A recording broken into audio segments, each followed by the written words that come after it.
Okay, so I'll come back. So let me remind you where we are. So I will not repeat the phenomenological introduction. So in the second lecture, I introduced two discrete growth models. They are both discrete in space. One of them is continuous in time, the other one is discrete, but anyway, these are details of the model. So the first one is this introduced by Borodin-Ferrari. Let me remind you, I have your interlaced particle system either on a large torus or on the infinite lattice. And then these particles have an asymmetric dynamics where they jump, say, up with the rate p and down with the rate 1 minus p, and considering p not equal 1/2, otherwise it's a different story, it's a reversible dynamic. So think of p equal 1 or something larger than 1/2. And the rule is that they can jump anywhere anywhere it is allowed by the neighboring four particles. And the rule is that when you move up, you have to stay below the lowest of these two neighbors, and when you jump down, you have to stay above the maximum. This is one example, one model. The other one was this shuffling algorithm. Let me not repeat the definition, but just remind you that you can either see it as a dynamics which defined on the height function, which is essentially integer valued height function on the faces of O2, or you can see it as a dynamics that moves around these dimers, or shuffles these dimers. In discrete time set, it shuffles it in all the even faces every time.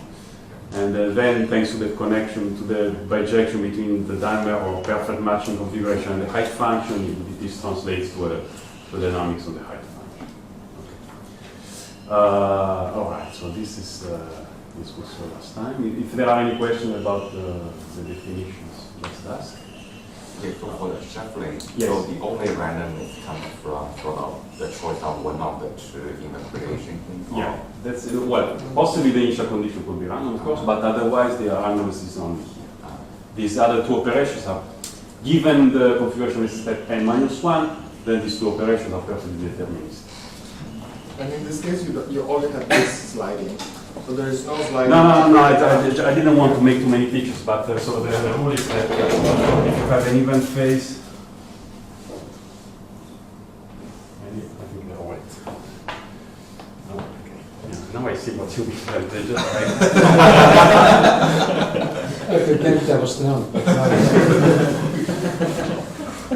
Okay, if you have an even phase and you have a single dimer on the boundary can be in any of the four positions, you slide it. So I make an example, but for instance, if it is here, it will slide there. Yeah, right. Okay. Yeah. And it would also slide from down to up? Yeah. On any of these four, it slides to the other. Yeah, so from down, you slide to up. So you just move to the opposite side. But that's a completely symmetrical model. No. What do you mean symmetric? I mean, of course, if it's not reversible, that's for sure. You can, well, okay, I think I even have drawn an example somewhere. But first thing I will notice is that the first way to see it's not symmetric is that if you impose an average slope on the interface. So imposing a slope means essentially imposing the densities of the different types of edges being occupied. Okay, if the slope is not zero, so when the slope is zero, it means that every edge has a probability of being occupied that is 1/4. Okay, but if it's not zero, then I don't know. Maybe there are more of these edges than the one on the left, and then you see more going left. But even in the case rho equals 0. In a sense, it's symmetric in the sense that, for instance, you will not have you have a zero speed of growth, but the dynamic is still reversible. You can easily find configurations such that you can go from eta to eta prime, but not go back. And in the model, in the interlaced particle model, in the case p equal to 1/2, is anything known about the behavior? Like about, I don't know, apart from hydrodynamics, is in that case. For p equal 1/2, actually the hydrodynamics, I don't think it's known. Okay. It should be on the diffusive scale. It should converge to some parabolic PDE. No, it's not known. Actually, no.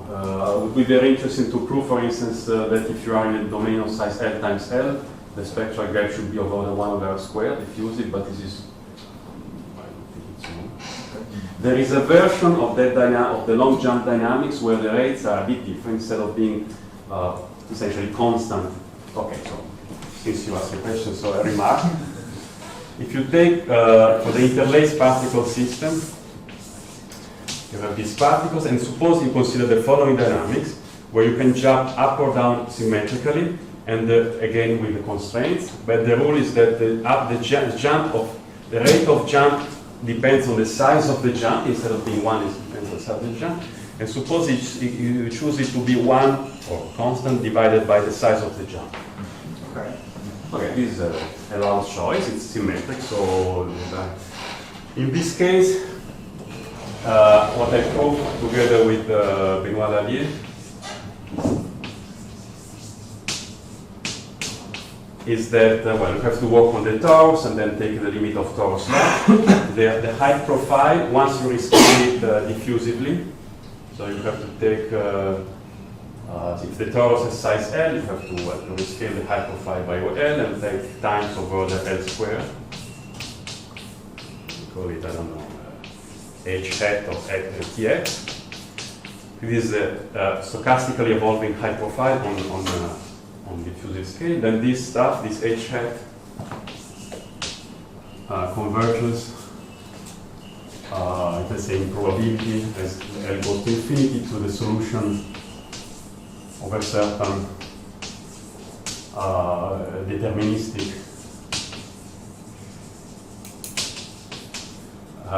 parabolic PD. It's nonlinear PD, I mean, it's explicit, I don't want to write it down. But in this case, the hydrodynamic limit is not in the diffusive scale. For these rates, which are very special for other reasons that I will not have time to explain, in the language of particle system, this is known to be to satisfy the so-called gradient condition. Oh, yeah, okay. And you don't know anything about the fluctuations around the hydrodynamic limit? Well, it should scale to a stochastic heat equation with additive noise, but it is not. It's not for sure. It's there. Yeah, but I don't know. Okay. So, any other questions? All right. So these were the two models, and what did they say then? Okay. Yes. Yes, the thing let me recall, I hope it was clear, that for both models you can identify, now I'm talking about P different from 1/2, so really irreversible growth. For both of these models, shuffling and this long jump, one can characterize explicitly the translation invariant stationary measures for the gradients. Okay. And it turns out to be well-known measures for the people who know about dimer models. These are these measures that I call P rho, indexed by the slope rho. And they are these measures that are ergodic with respect to shift, and they are locally uniform. So if you condition on the outside of some box, of any box, inside you are uniform on the configuration compatible with the outside. And the other thing I said is that they can be obtained simply as the infinite volume limit of uniform measures on the torus. The same thing as if you want to obtain a Bernoulli IAD measure on the line, on Z, you can just take a segment and taking a uniform measure on configuration given having exactly the number of rho times n particles. When you go to the limit, you get the same thing. One thing I was very quick on, but let me give a more precise type of statement, is that these measures P rho have a determinantal structure. Let me just write down, I will not write down the whole determinantal formula, but just to give an idea. So a determinantal structure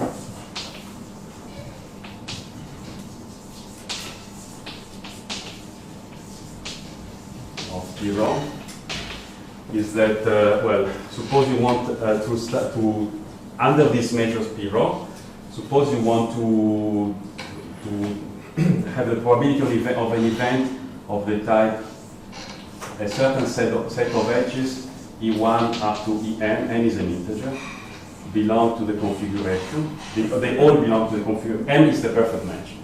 And I want all these n edges to belong to the perfect match. And then the point is that this can be written down as the determinant of a certain, we call it C, certain n times m matrix C. Okay. And in a sense, this matrix is explicit, in the sense that each matrix element C, C n, each matrix element Ij is given as a certain integral. It's a certain integral on a two-dimensional unit torus, but it's an integral. It's not an integral you can solve explicitly for every I and j, but you can do asymptotics on it when I and j are far away and so on. So it's kind of a very explicit. Okay, so this structure is very special.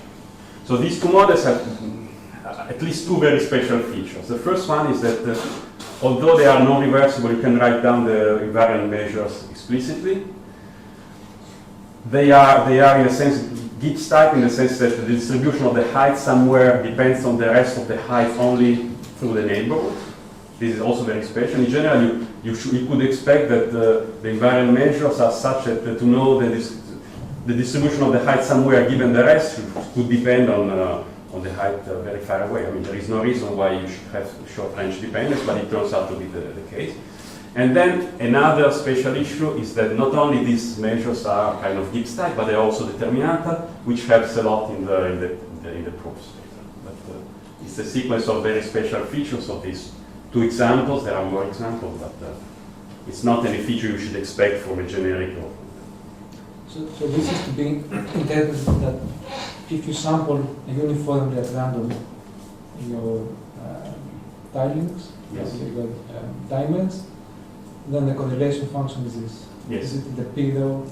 Yeah, you can think of it sampling uniformly at random. Yes. So there is an analog statement on the torus. So on the torus, just uniform measure on a finite number of configurations. You sample uniformly from that. The correlations have also determinantal representation. It's a bit more complicated. In that case, you have to sum four determinants, but okay. But morally, it's very simple. So this structure already exists in a finite on the finite torus, and then it survives on the limit. So where is this the technology for this? So not on the torus, but. Where? So this is where was this proven? Okay. So the construction of this. So yeah, maybe I should say. The basics of this theory, in the end, come from the works of Castellan in the beginning of the 60s, 61 maybe.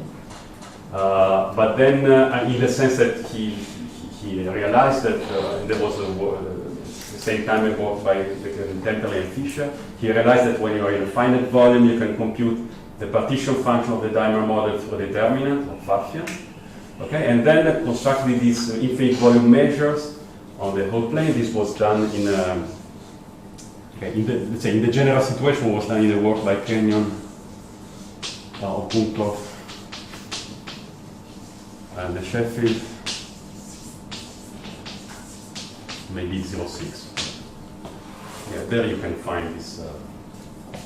Okay, so one important point is that you have the determinantal correlations, and the second point I want to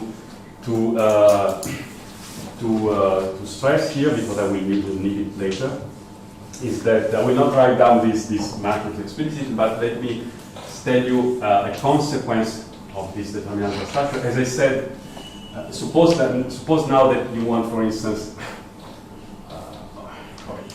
from the explicit study of this matrix elements for I and j far away. So I and j sort of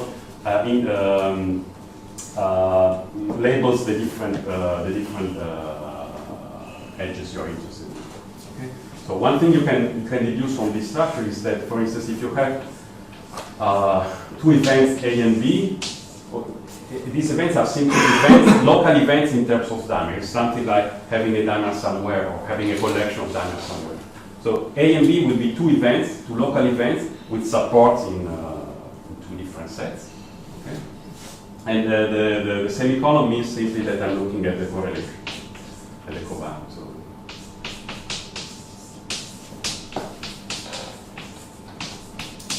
okay. All of these things can be expressed via this determinantal formula, and what comes out in the end is that this correlation decays at least as 1 over the distance squared between the support of A and support of B.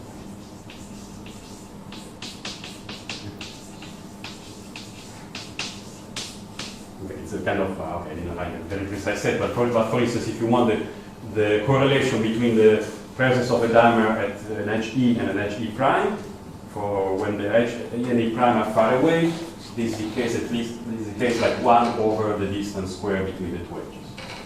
Okay, this is something that will not explain how it's done, but simply follows from this type of exact formulas plus asymptotic analysis of these integrals when the 2 points are far away. It's not complicated. Okay, so let me.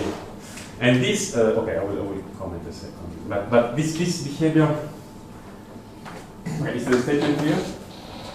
In a sense, this should not be a surprising thing. So remember, so why is this decay natural? Well, remember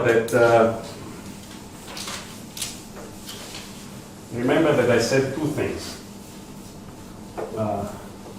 The first one is that the height function of the dimer mode under these measures scales to a Gaussian, so a log correlated Gaussian field in the plane. Okay. And the second thing, remember that if you look at the, okay, suppose you're on Z2, the height gradient, so the height difference between two faces, say F and F prime, delta H between, so H of F prime minus H of F, remember, it was of the type, there was a prefactor sigma that depended only on the edge, doesn't depend on the configuration, times the indicator of that E is in M minus a constant. Okay. So essentially, the height gradient between two faces is proportional to the indicator function that you have a dimer there. Okay. So at large distances, looking at dimer-dimer correlations is like looking at correlation between gradients of the height here and gradients of the height there.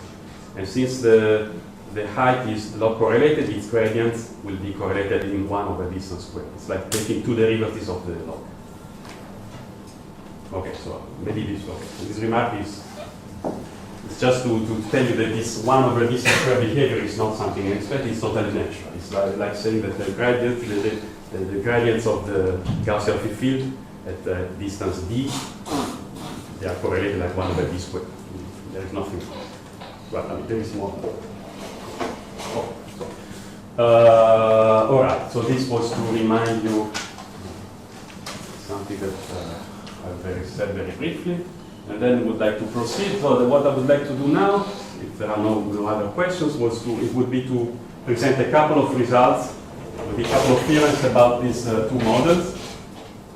And then explain the idea of the proof of one of the statements, which is the one that it's quite easy to prove, actually. It's a very simple proof. And I think it's interesting. All right, so let me present maybe two theorems. So the first theorem is essentially half of it. I've already stated it. So let me say right away. So this theorem, I put two references in the sense that the first reference concerns the Borodin-Ferrari type of growth model, and the second reference concerns the shuffling algorithm. So I just condensed the thing. Here I sort of give a unified statement for the two growth models, which okay, the proof is done in two papers because there are certain substantial differences. Okay, so the first dot here is already something I already said. Stationary states for the gradients are these measures P rho, which are locally uniform on perfect matchings. We already said that it has determinant correlation. It was already known. I mean, this is not a new result. It was already known. And I already said that it's already known that in these stationary measures, the height function behaves like a Gaussian free field on the plane. So in particular, it has logarithmically drawn correlation, so that what I call the roughness exponent alpha is 0. So if you want, the first two dots are something that was known.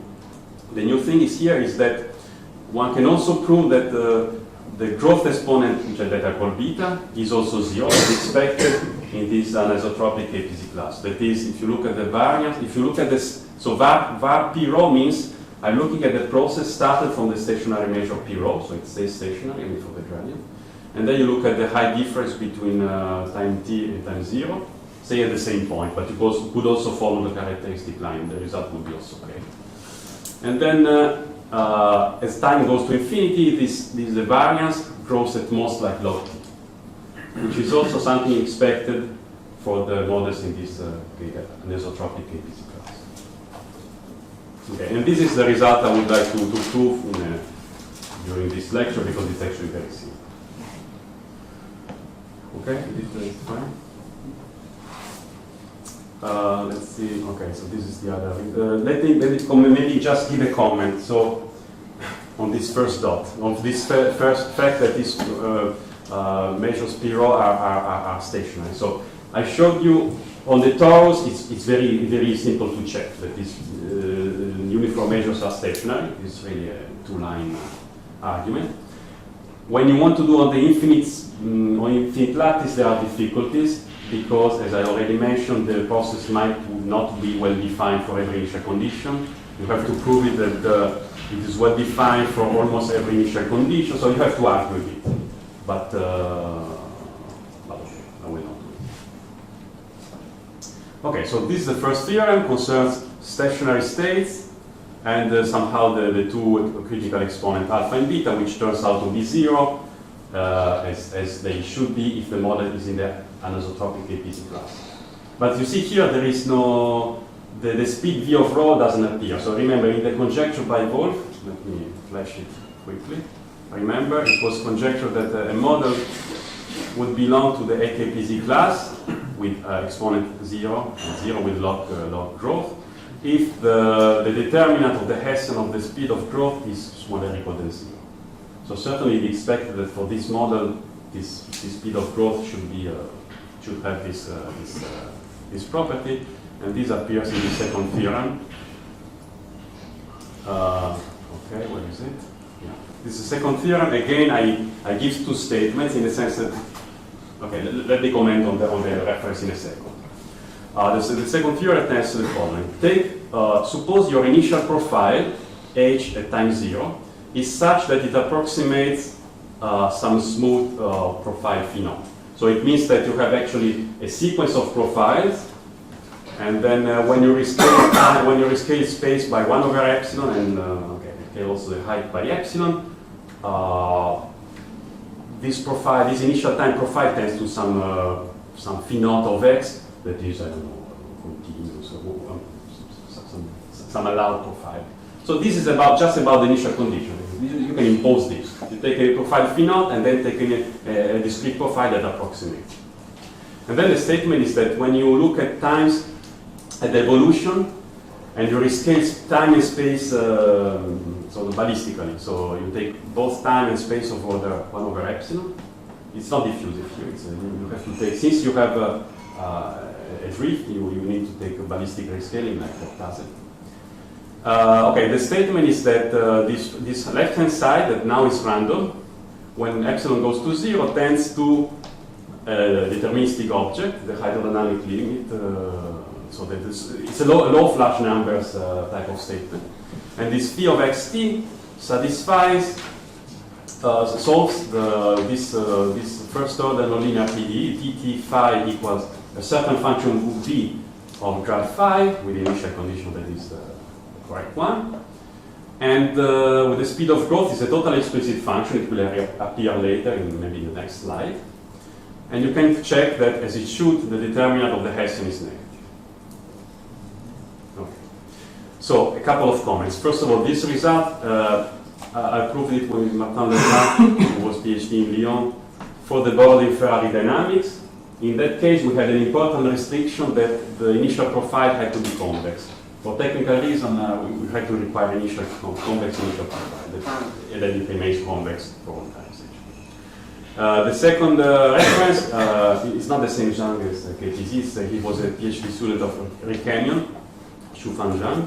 He proved this kind of result for the sharpening algorithm, and actually he has a complete result in the sense he doesn't need to assume that phi naught is convex. Okay, the other comment is that this speed of growth function v, for instance, for the Borodin-Ferrari dynamics, we were not the first one to compute it. It was already computed in the original paper by Borodin-Ferrari. It was known to them, and it was known that this satisfies this. Okay, so another comment is that there is a similar, so there is a result in the same line that should appear very soon by Vincent Leroux-Villois, who is there, his PhD in Lyon. He proves a very, also a complete hydrodynamic result like proven by Shufan, but for another 2+1 dimensional growth model that takes the name of Gates growth model. I will not have time to introduce it, but it's still a model in the same universality class, but has some extra difficulties because here and there the space is continuous, so there are extra complications in that case, and that should appear maybe in 1 week or so. Okay, let's say so. Okay. Okay, now it's very well. So a few comments about this result. So here there is nothing about fluctuation, it's just about low flush numbers. Let's see. Let me make a comment about this, the PDEs, the PD from the PD point of view. So this is a nonlinear, well, V in general is a nonlinear function. It's a very explicit function that you will see in a second, and it's certainly nonlinear. So when you have this type of first order nonlinear PD, it's well known that even if you start on something smooth, it's infinity, unless it's affine, in general it will develop singularities in finite time. So shocks in the sense that the gradient will become discontinuous in finite time. And then you have to specify in which sense phi is the solution of this. And there is a very natural concept of solution, a weak solution that survives even after the time where singularity disappears. It's called the viscosity solution. It's a very classical concept. I guess most of you know what it is. But morally, it means that if this equation here, you replace it by, in the right-hand side, instead of just having v of grad phi, you add a small constant times the Laplacian, then you have a small diffusion, then everything is smooth, and then you remove this diffusive term, then you get what is called the viscosity solution. So you should see it as the limit of the solution where you replace v by v plus epsilon Laplacian in the limit where epsilon goes to 0 on the positive side. Okay, so the statement in this theorem is that blah blah blah, where phi is the viscosity solution of this equation. This is the real statement. Okay, another comment is that if you open like a classical books on PDEs, like Evans or something like that, usually, so when you look at Hamilton-Jacobi equations, the cases that it is discussed most is the case where this function v, which in the case of Hamilton-Jacobi equation usually is called h, the Hamiltonian, is a convex function or concave function of its argument. And this is the usual framework. And simply, the point is that this Hamilton-Jacobi equation comes from classical mechanics. And in classical mechanics, the Hamiltonian is quadratic in the momentum, it's p squared or something. So it's very natural to look at Hamilton-Jacobi equation with quadratic Hamiltonian. Now here, our V will not be convex. In fact, we know Hessian will have two eigenvalues of different types, so certainly not convex, it's not concave, but that's life. And the point, what complicates things is that when V is non-convex, so when V is convex, the viscosity solution of the PD can be written down sort of explicitly. There is a very well-known variational formula called the Hopf-Flux formula, where it's something like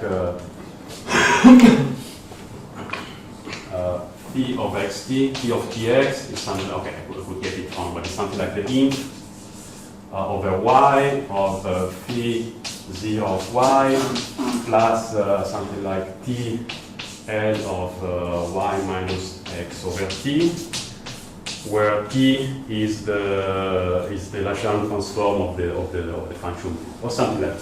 So there is really a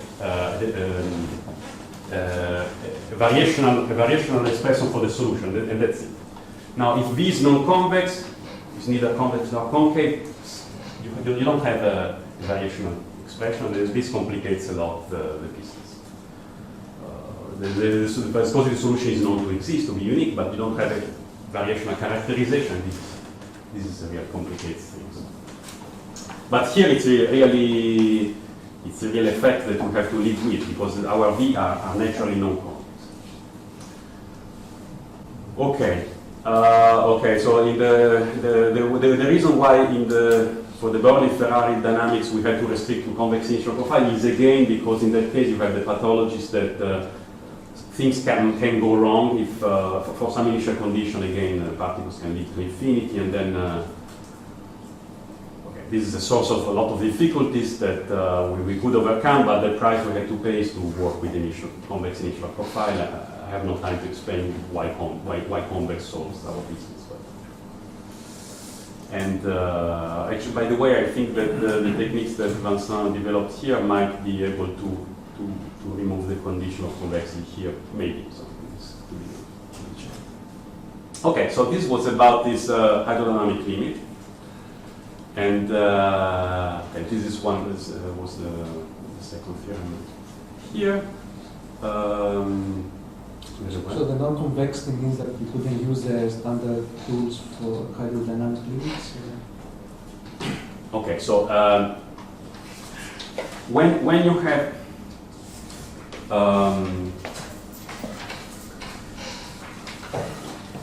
okay, I don't know which one you mean a standard tool, but no, I mean like separations. Okay,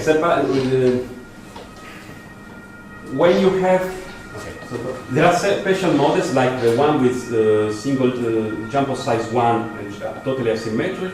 You have what I call the envelope property, and the envelope property can be seen as a variational formula of this type, valid for the microscopic model for finite L, for the stochastic model. There is something like this that then survives to the limit. In that case, getting the hydrodynamic limit is kind of easy in a sense. Once you don't have that, then you have to do differently. The way Choufan did for the Shapley-Geiger, it was to follow another idea developed by Reza Kanour, where you don't use this variational expression. It's a different technique. I don't know whether I would say it's classical. It was for maybe 15 years ago, but it's a very nice idea that had to be adapted to the Shapley-Geiger, and Vincent also adapted it to these other documents. So what compensates for the loss of microscopic variation formula is the knowledge of the invariant measure. Because the variational formula is good if you don't know the invariant measures. Yeah, right. If you don't know the invariant measure, but you have the variation constant, everything works by subadditive. You're done. If you don't have subadditive and have no the invariant measures, you're lost. And if you at least know invariant measures, you can. So morally, the result. So morally speaking, the result should be very easy to prove. I mean, you have your profile at time t. Locally, you approximate with an equilibrium profile of the correct slope. You know the speed. You patch things. But then, if you want to prove things, it's much more. Excuse me? Yeah. What do you mean here by high probability? No, just probability going to 1 as epsilon goes to 0. So, I said the probability that this thing here minus that is larger than delta goes to 0 as epsilon goes to 0. Okay, you can also formulate more stronger type of results like almost sure, but let's see. Okay, so let's see what comes here. Oh, okay. So before I go to the black one, I explain how the upper bound of fluctuation is obtained. Let me just make a comment on literature. I mean, Borodin-Ferrari not only produced the model, they actually proved a lot of results about it. And something that I will not have time to explain is that actually both models, have a very special property that is related to the fact that the stationary states are of Gibbs type, and is the following. Actually, what they were able to analyze especially are situations of the following type, where your configuration is of triangular type in this following sense. So remember, I can assign particles to the tiling picture, and suppose your geometry is such that you have in the first column here you have a single particle, in the second you have two, then three, and so on, and then this goes on forever. Okay, you can have such configuration like this one. And then suppose you start from an initial configuration where that is locally uniform in the following sense, that conditional on the configuration on a column, say column n, the distribution of the first n-1 column is uniform. Okay, you might imagine laws on these infinite triangular arrays which have this property, that given conditional on these black particles, the red ones here are distributed uniformly. Then, starting from this type of initial conditions, they were able to. So if you are in such situations, first of all, this situation remains true at later times. So at later times, the particles have moved, the law has changed, but this local uniformity thing is still true. So it's something they realized. And okay, when you are in this kind of situations, there are kind of magic identities between correlations of particle position at time x and time position x and time t, and position y and time t prime. There are some exact determinantal expressions, so at multi-time. And then they were able, so the bottom line is that they were able to prove in certain conditions of this type that you have a hydrodynamic limit, and also central limit theorem on the scale square root velocity. So in the sense, there were already a lot of results from their original paper, but it was restricted to this kind of very special initial condition. So this is a bit about somehow the history of this model. Okay. So the other comment is about the speed of growth. So if you now it's like, so suppose just to tell you, okay, so the message here is that the speed of growth can be computed. The second message is that it's not surprising that it can be computed. So why is that? Suppose I'm doing something much simpler. I'm looking at a puzzle, and I'm in a stationary state of particle density rho. And then, okay, what is the average drift, the average speed of a particle? Okay, the average. If you look, so I have my puzzle with particles and holes, and this is the position 0. I want to see in unit time how many particles on average will cross from 0 to 1. This is site 0 maybe, and this is site 1. Okay, so to see a particle jumping from 0 to 1, I have to see a particle here and no particle there. And then the stationary flow of particle will be just rho for the probability to have a particle here, times 1 minus rho for the probability to have a hole here, and the times, because they are in the stationary state, they are IAD. Okay, so in this case, the average flow of particles is just rho times 1 minus rho, where rho is the probability. Okay, this is the density of particles. This is for the Taset. Okay, so very simple. So once you know the stationary measure, you can compute the speed very easily. So here it's kind of similar. If you know these stationary measures, and to compute the average change of height from time t to time t plus delta, or t plus 1, you have to just take into consideration all possible local things that can happen. The rates are known, and then you have to compute the probability that you go from a configuration eta to eta prime, but you have to sum over a certain number of events the probability of that event times the rate of jump, something like this. Okay? So I'm just saying that since we know the stationary measures, we can write down, for in a sense, the formula for the speed. Then it will turn out to be a sum of averages of certain functions, but we have formulas for all these functions. So the point is that after a certain amount of work, one can hook up, one can really compute this speed of growth. So this is why we find explicit expressions, because of this determinanta structure that allows for explicit computation. Okay, so you do this computation. It's not so obvious sometimes. For instance, for the Borodin-Ferrari dynamics, you find this function, okay, these ratios of signs, where ρ1, ρ2 are the two components of the slope. Okay, so this formula already appeared in the work by Borodin-Ferrari, and there was another way to derive it, which was found, very nice combinatorial way, which was found by Patrick Ferrari and Sunil Shita. For instance, for the domino shuffling, we find this other expression. It's not particularly enlightening.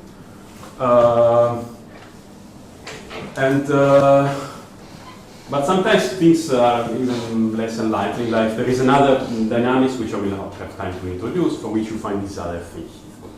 So what is, so at some point we started seeing these formulas. In some cases they are so complicated they don't even fit in one slide. So what is behind, are these just sort of randomly written trigonometric formula, or is there some structure? So because then, case by case, you can check that you computed the Hessian with some work, either with Mathematica or by direct computation. You check that the determinant of this is negative, but if you just look at the formula, you see no reason. I mean, maybe if the tangent here were in the numerator instead of denominator, maybe it could not be true. So at some point we felt like we need to find a way of proving that this formula, this function satisfy this thing without really doing the computation every time. Okay? Because formulas for given growth model can be extremely complicated, and sometimes it's not even clear how to prove by hand that this thing is. And in the fourth lecture, I will actually explain a kind of meta theorem that tells you why this identity, why this inequality holds without really doing explicitly the derivatives. But this will come actually after. For the moment, just accept that you can compute the speed, and after all, there are some not so nice, but after all, very explicit functions. Okay. So these are the V's that appear in the theorem of the hydrodynamic limit. Either this, or there is another expression for this Gateway-Scott model. And clearly, they are nonlinear. Okay, so any question? So here I would like to make just a couple of more comments and then move to the blackboard. So let me so I gave two theorems on the three. Let me comment about certainly some open questions. First open question that I think it's quite interesting is that in the theorem, so if you are careful, if you look carefully at the theorem, you saw I only have O of log t, meaning that the growth of fluctuations is at most log t. I didn't write anything that is almost lower bounded by log t, and actually we don't have any lower bound.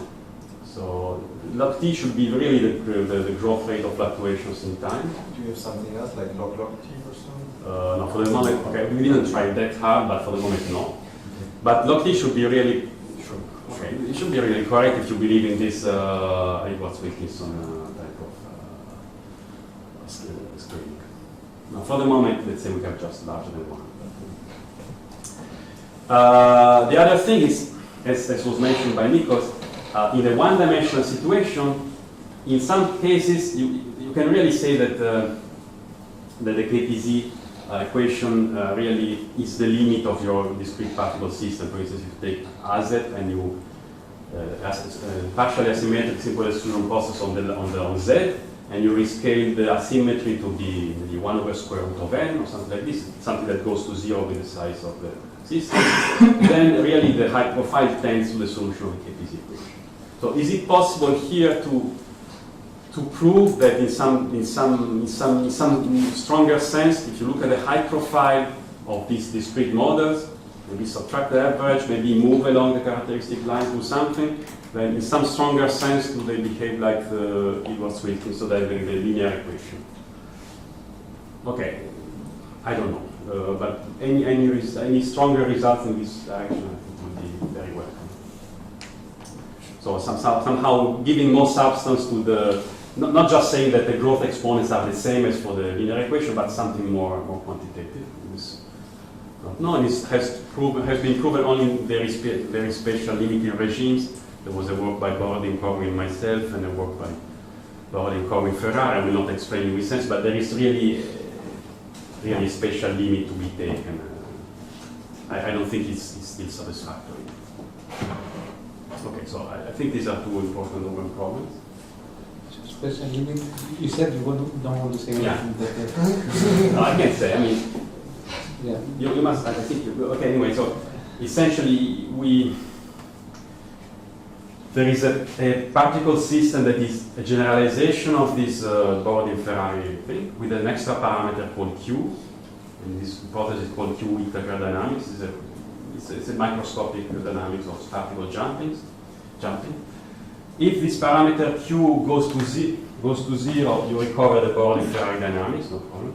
And in a limit where it goes to 1 instead, another limit, and you rescale the particle distances properly, then the height function follows a system. The height function at different points tends to a solution of a set of linear SDs. And then, once you analyze that along the characteristic line on large scales, you see the stochastic heat equation. But you first have to take this limit in which the evolution becomes Gaussian, and then. So, okay, yeah, it's a limit where you find this, but it would be nicer to find a limit where you are Gaussian only in the long time regime, not where you are Gaussian before, and then look at its long time regime. And what's the physical meaning of taking Q to 1? No, okay. No, it wasn't. No, but I mean, maybe there was something like more. I don't know. It's like, what does the Q regulate? At least heuristically. So it's like does it give a direction or no? No, it's not very intuitive. Then It's like in polymers going to this, the Randomness polymer, if you go Q goes to 1, and Q goes to 0, goes to last pass speculation, not last pass speculation, last pass speculation, so. No, I see it as a technical trick, but maybe there is more intuition. okay. So it's a nice family of processes that depend on this parameter Q, and the nice thing is that for intermediate Q, so for Q equals 0, it's this Borodin-Ferrari dynamics, where the stationary states are determinant.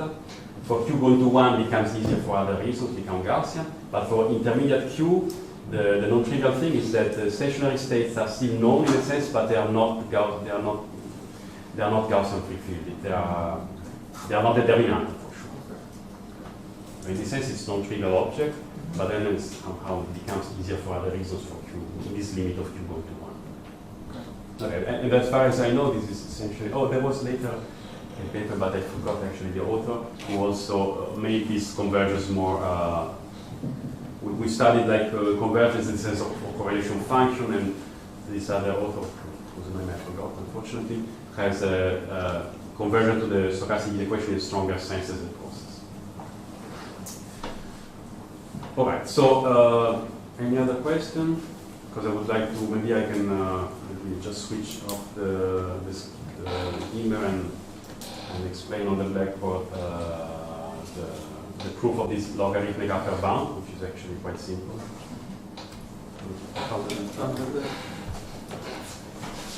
No, okay.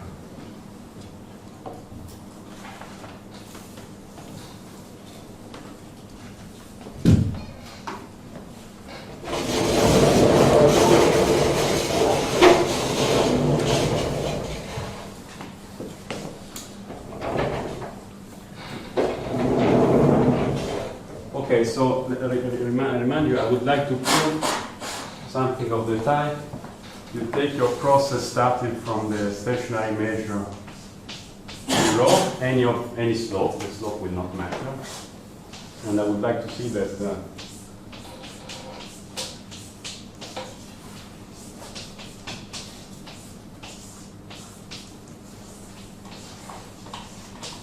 or actually what I will call is that the probability that this, okay, let's say this. And of course, I can just take, by translation invariance, let's say I just look at the origin. Okay, the idea is quite simple.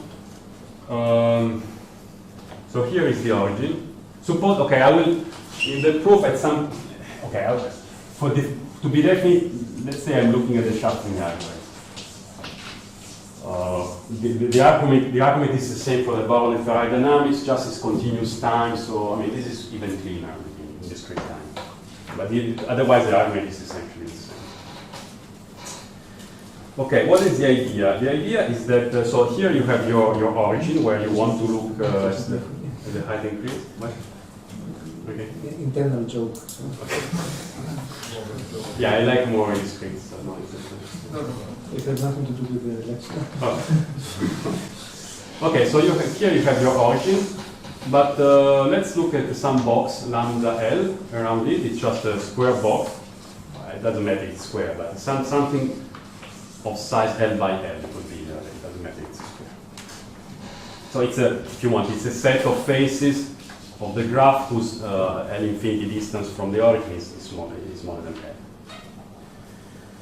Okay, and then let's define Q lambda L of K. So remember, K is the discrete time. We are looking at the discrete time. Okay, so here actually in discrete time, maybe I will call it rather K.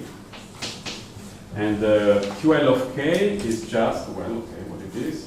It's just the sum over the faces X in lambda L of the height difference from time.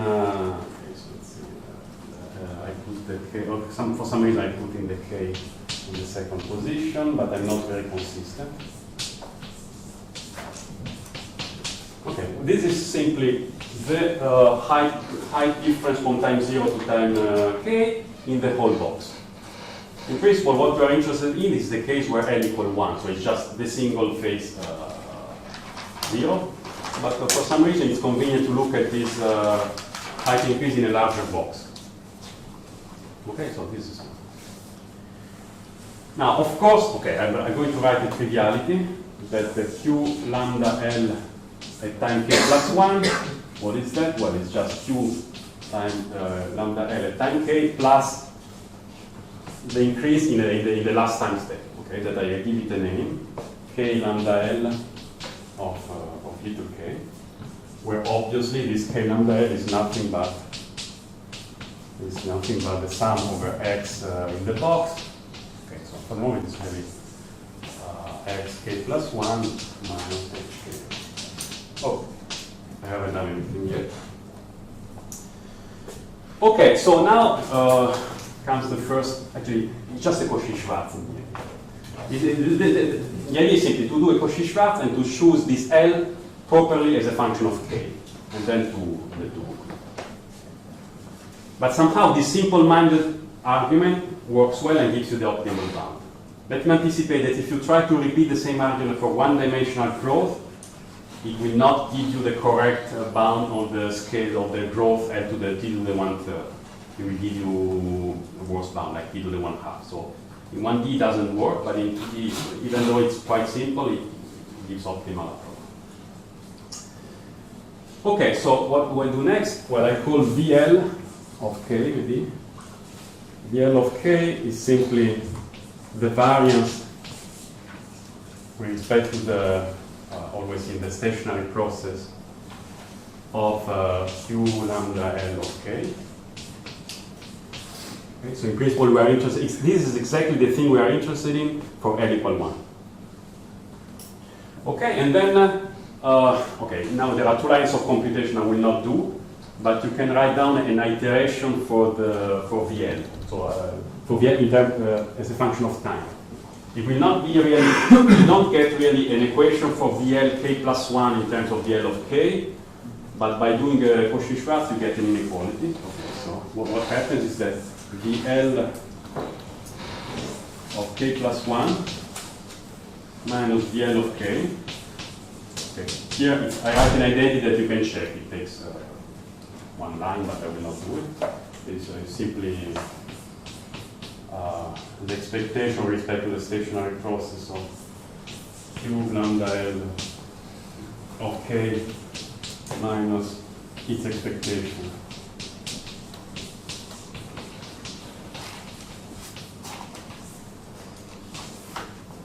Times K lambda L of K minus its expectation.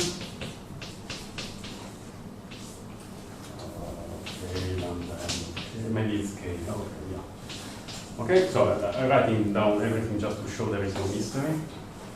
Okay, this is one thing, you have this expected, this twice kind of covariance between these two things that are both centered, plus you get the variance with respect to the stationary process of this K lambda L of. Right. This is really an identity that is one line. And then, well, what can you do? Well, if you want to close the equation, you can do a Cauchy-Schwarz. So that here, when you do Cauchy-Schwarz, this gives you the square root of exactly of Vn. Okay? So if you just Cauchy-Schwarz in this first term, you get it is smaller than, okay, the two remains. You get the square root of VL, no, call it dk, VL of K. And of course, then you get the square root of the variance of this stuff. So the variance of K lambda L of K plus the same variance.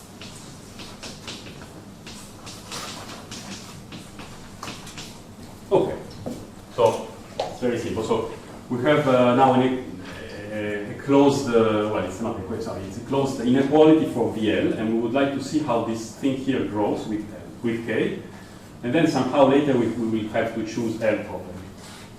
So here it's like a differential equation. So it's like d in dl of this thing equal smaller equal than this. You can solve the differential equation, or more rigorously you can prove by induction the thing I'm going to write. But you can iterate this inequality, and the bound that comes out is the same as you would get if you replace this difference by the differential equation in L.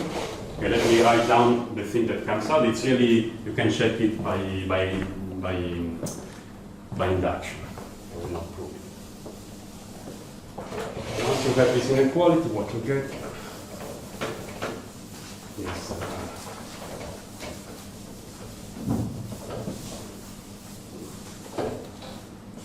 is the following: is that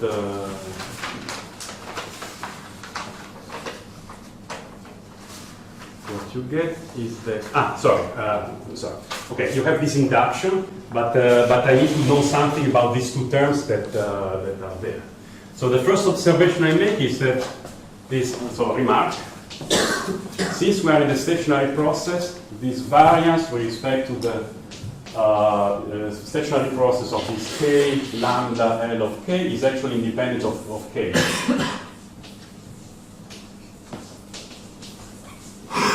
Because this is just the height increment from time K to K plus 1 or K minus 1 to K, and clearly your stationarity, this does not depend on K. So this is something, it's simply, you can put 0 here. It will end up to be a computation at equilibrium. There is no dynamics left here somehow. This is something that does not depend on K. And the second remark that I will show you why it's true later, if the time remains, is that this variance. So again, it's an equilibrium computation, and there you can use the knowledge on equilibrium state. Is smaller than L squared. L is the size of the box times some constant times log L. I think it's pessimistic. I think the log L should not be there, but certainly this is enough. Okay, so this claim I will maybe prove in the end. It uses this determinantal structure and the decay of correlation. And now you have everything to solve the iteration, because here it's you use it again, you put the upper bound, and then you solve the iteration and you find that that VL of K is smaller or equal than some other constant. I will call all the constants C, but they are different constants, of course. K squared, L squared log A. Okay, you solve this iteration, iteratively you prove this thing by induction. At time 0, clearly for K equals 0, the right hand side is 0, but that's fine because it's the time difference between time 0 and time 0. Okay. So this follows. Okay, so let's see what we can do from this. In principle, we are looking at L equal 1. And we would like to see on the right hand side log K. But you don't see it because if I put L equal 1, you will just get that the variance at time K is smaller than K squared, which is obvious. I mean, the growth is, I mean, the high difference set is smaller than K, so what you could, I mean, it's a totally empty bound. So it's useless to put L equal 1. But in fact, we will have to optimize over L. And optimizing doesn't mean taking L equal 1. Okay, so how do we proceed?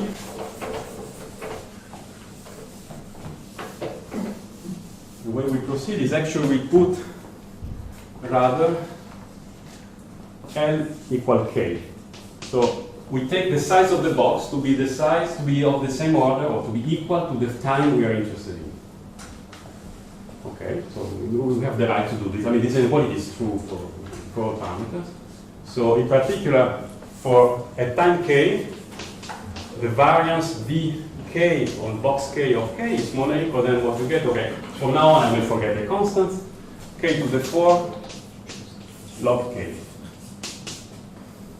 And in a sense, I would like to show that this is a very strong bound that is actually optimal. Is it fine now?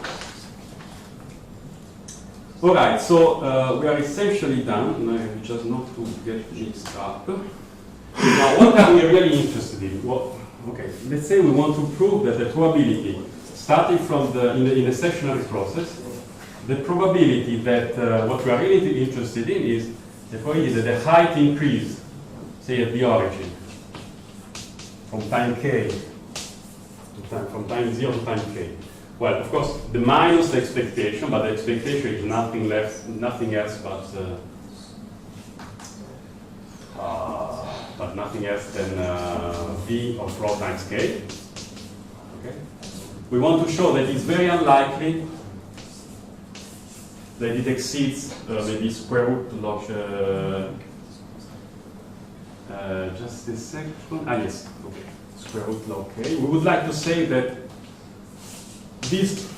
the probability of exceeding, of having a fluctuation which is larger than certain parameter u times square root log k goes to 0 when this parameter u goes to infinity, sort of uniformly in k.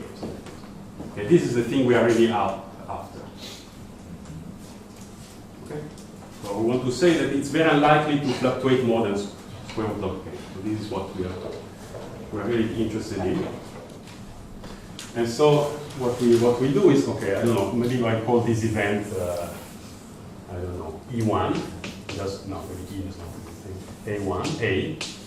So, on the other hand, okay, we can write it as the probability that the event A happens, and also that, Q lambda K at time K minus its expectation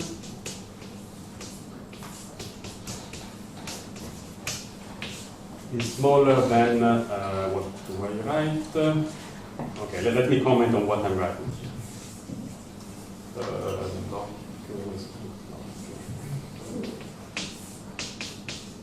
So we know that the variance of this stuff here is no, I've forgotten k squared. We know that the variance of this random variable is bounded by k to the 4 log k, so it's very unlikely that it differs from its average for more than a large constant times the square of the variance. So it's just Cauchy-Schwarz, so it's just Chebyshev. So unless with small probability going to zero with k, we can then intersect with this event, thanks to the thing we have obtained. Okay, so we're intersecting with an event. Sorry, not with k, it's going to 0 with u. So you have to think of u very large. So we are intersecting with an event that has probability almost 1 thanks to this value. Is it okay? we're almost there. And the last observation is in a sense that somehow these two events are not compatible, so the idea is. These two events are almost incompatible, so we will see that also the first thing is actually small. This is the way we will conclude. And the way to conclude is as follows. Is it okay? Sorry, can you explain why? Can you insert this event? No, I insert the event and the complementary, but on the complementary, it's very unlikely because of the bound on the variance, and then on the complementary I can drop A. Yeah, so here I just write P of A as P of, let's say this is B, as P of A and B plus P of A and B complementary, and this is small, and this is small.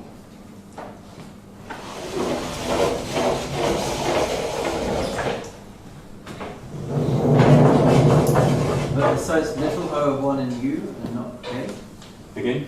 The little o, so the complement, it's little o of 1 in U? In U, yes, so initially I've written K. Yeah. But because Later, maybe here it's not there, so I want to prove that the uniform in K, I want to say that this goes to 0 when U goes to infinity. Oh, that's U going to... Sorry. I want to say the typical fluctuation would be square root of log K with some constant, but if I require 1 million, then it's more. No, sorry, I just read that as K. Yeah, here U goes to infinity. So also square root U goes to infinity.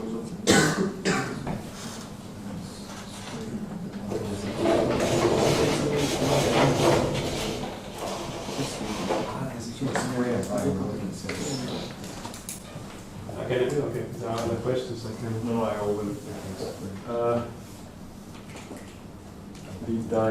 Just a second, there is something I don't want to erase. Where is it? Okay, I lost it. definition of Q? No, I didn't. I wanted to keep... over up there. Okay, this it's up there. It's okay. And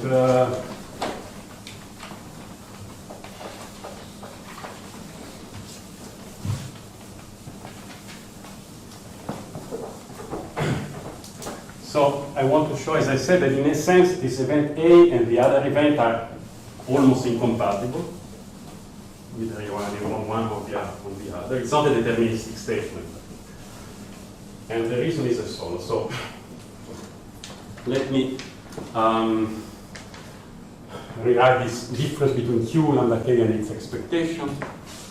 Let me write Q lambda K of K minus Q expectation with the stationary process of Q lambda K of K. Well, okay, I will just add and subtract some things. So I will write it as the sum of three things, and you can, okay, it's trivial, it's just, I'm just adding and subtracting some things, but that's convenient. Okay, it should be clear in a second why it's convenient. Minus AK of 0. A is a function, it's not an event now. Plus a certain A tilde K. Okay, so I write as three things. What are these things? So AK, okay, say AL of K would be the sum over the faces in the box lambda L of the height increase and K. Okay, let me write down and then read it.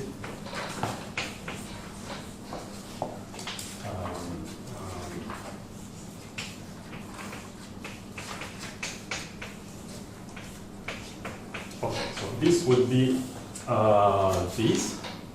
So what is this? You're looking at time k, you're not making any time difference. Everything here appears at the same time k.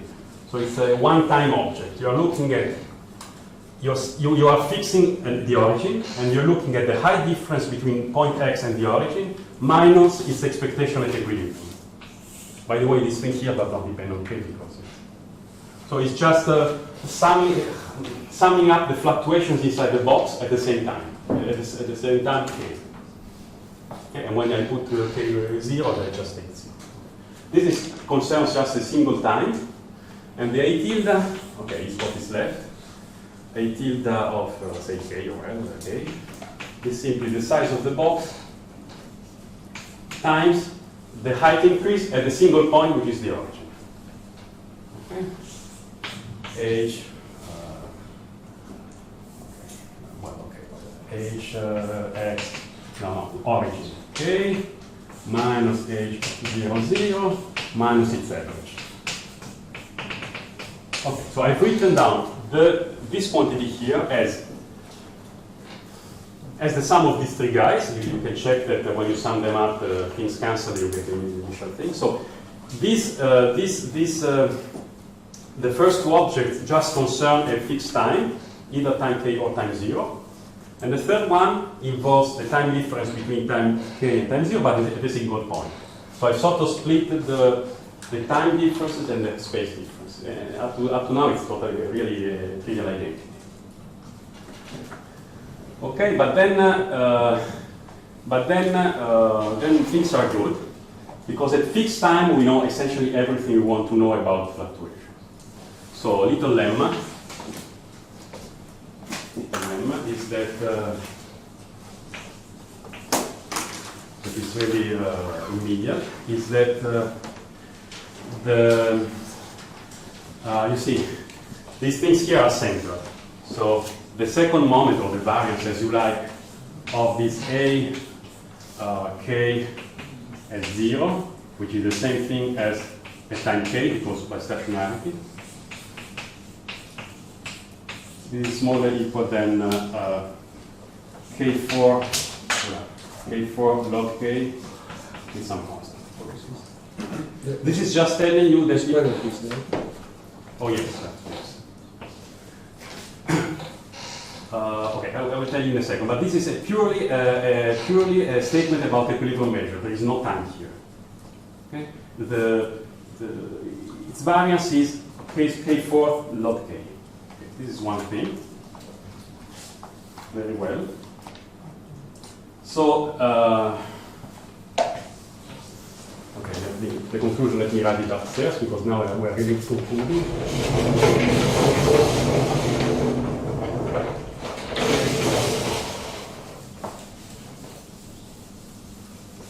And then I will, after I've concluded, I explain what I've done with a single picture, which maybe it's more intuitive.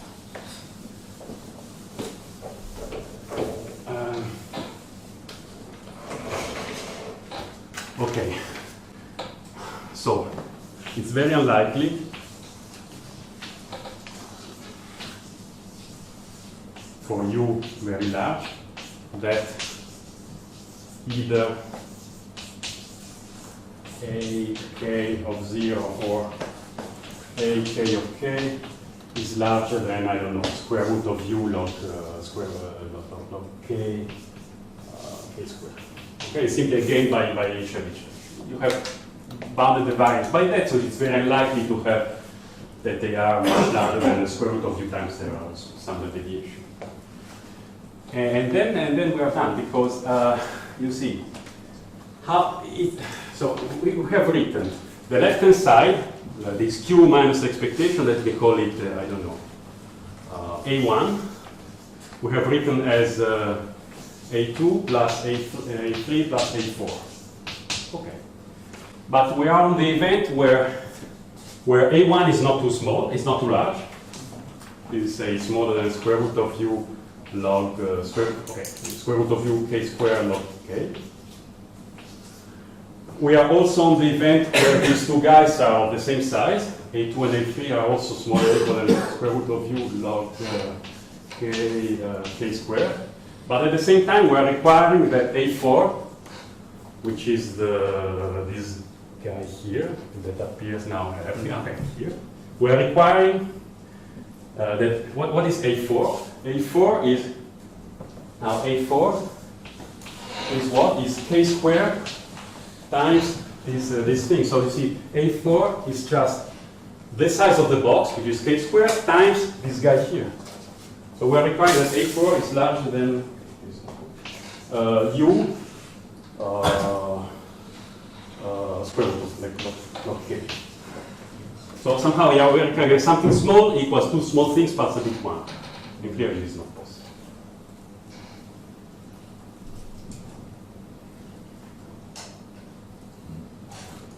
I've cheated you. No, there's no cheating. So So A1 was, no. Okay, I didn't want to rewrite. So A1 is the stuff on the left. So in this Two- probability is what? And here this is A1. We require smaller than square root of U times the correct scaling. We write it as identically as the sum of three things. And the first two things, I already told you that we have a bound on the variance, so it's very unlikely that they are larger than square root of U times the same thing. But you wanted a lower bound on this. Okay, so the variance, so the deviation is smaller. Yes, because Well, if they were positive, then you could drop them, but somehow. no, that's what I want. I want to say that on this event, the side is small. Small in the sense that, small in the sense. It's only square root of U instead of U. Is sum of three things, but the first two things are very unlikely to be larger than square root of U, so the same side as the first side. But on the other hand, we are intersecting on the event that the fourth guy is extremely large, U, and U is going to infinity. So U is much larger than square root U. So this event is just this intersection will be just zero. And even if there is a minus, this makes Yeah, it it's even not- more likely that it's like small. So, okay, this looks like magic. So I would expect that you would say something about that if you know that at zero. Yeah, okay, so let me explain what the happened. correlations. Yeah, let me explain what Yes, happened. not the correlation. No, yes. So there is an explanation for what happened. Is, okay, you can repeat the steps, check there is no cheating. But the idea, if I explain the idea, I think it's very simple. So Should be much larger than the average. the idea is simply the following. So initially you have this stationary state, and later you have moved up by some amount, and it's not just a shift, it's a rigid shift, of course. The point is that at fixed times, that when we take fixed pictures of this object at fixed time, the fluctuations around the linear profile are very small, are logarithmic. So inside the box of size k, you can almost think that the surface is flat. So meaning that there will be a shift which is on average v times k plus some random fluctuation, but then from point to point there will be no fluctuation. So the basic idea is that q lambda L of k, you should think of it as being just lambda L times the height difference at a single point. It's a single zero. So it's like this thing is really moving rigidly. So, okay, there are a lot of fluctuations, but not much more than that. So, if you can say that the total height difference in a box is essentially what the volume times log, it's like saying that a single thing has a fluctuation of log. So you really have to use the fact that from point to point at the same time, fluctuations are almost negligible. Okay, time is already over 5 minutes, so let me not prove maybe I will explain at the beginning of the two lectures, maybe I will wrap up the argument and explain the two missing estimates.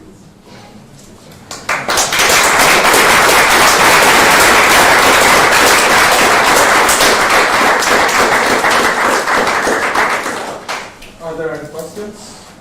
Okay, from this argument, probably we can also take something from the picture about a spatial correlation. But what? About a spatial correlation.